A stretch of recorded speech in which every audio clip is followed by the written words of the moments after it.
government seeking an urgent meeting with Turkish health authorities to regulate what's described as surgical tourism. This all comes after yet another tragic death, this time of a 26-year-old mother who travelled to Turkey for plastic surgery.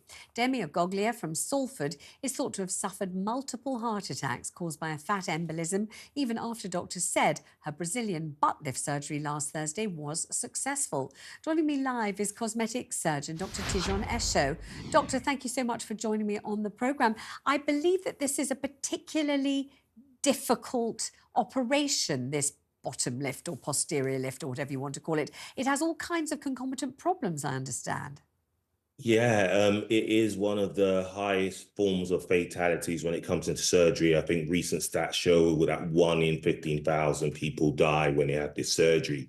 The surgery is characterized by grafting fat, so taking it from one area of the body and then placing that into the bum. But when we inject this is placed deep into the buttock itself, which can then sometimes enter the vessels or the larger vessels in that region. And if this happens, fat can end up going towards the heart, which then can clog the lungs and lead to heart attacks, strokes, or many other complications. Oh my goodness.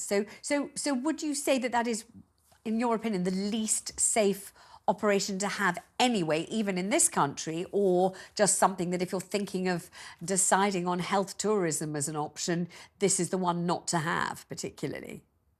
Definitely. There was a wide outcry when we saw a number of deaths happening across not just this year, but last year. And actually, the procedure was banned in the UK for a period of time, recommended by BARPS, the Surgical Association. But this was made revised and it was allowed to be done, but under certain precautions. Now, people are trying to recommend opting for a more superficial procedure where we don't inject as deep, but there still are risks. When people are going abroad for this surgery, particularly, the risk heightened because people aren't going based on talent or the actual place that they're going to. They're basing it based on cost and how cheap they can get it. And usually when it is quite cheap, therefore going safety in many other ways. And what sort of ways are there? And what kind of ways would you say that if you go to Turkey or indeed other countries for plastic surgery or cosmetic procedures, they might be cutting costs? How would they cut them? In what sort of ways?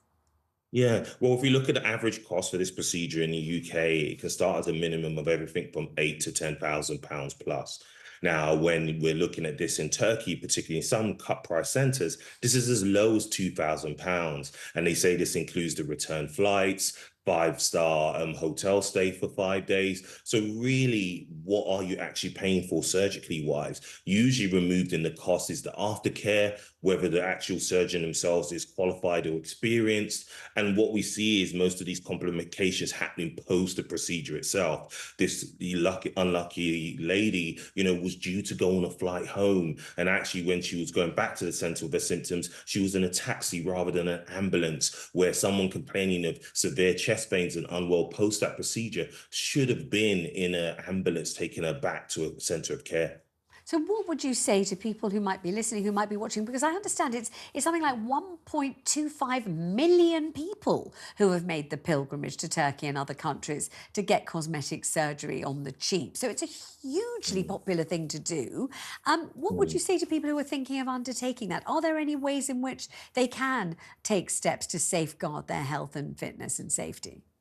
Yeah, well, first of all, any surgery like this is a want, it's not a need. So you have to be really sure that you do want it and be aware of the risks. Now, the Turkish authorities have worked together with the British authorities, and the Turkish Surgical Board have given warning to prospective tourists, saying making sure that the surgeon is registered with their Turkish Surgical Board, making sure also that person at least has a minimum of 5 years experience, that is in one of their qualified centres, and that there is aftercare provided post this procedure. Also beforehand, that there's a robust consent process so someone is fully aware of the risks, because many times this procedure seems to be trivialized and people aren't aware of what they're getting into.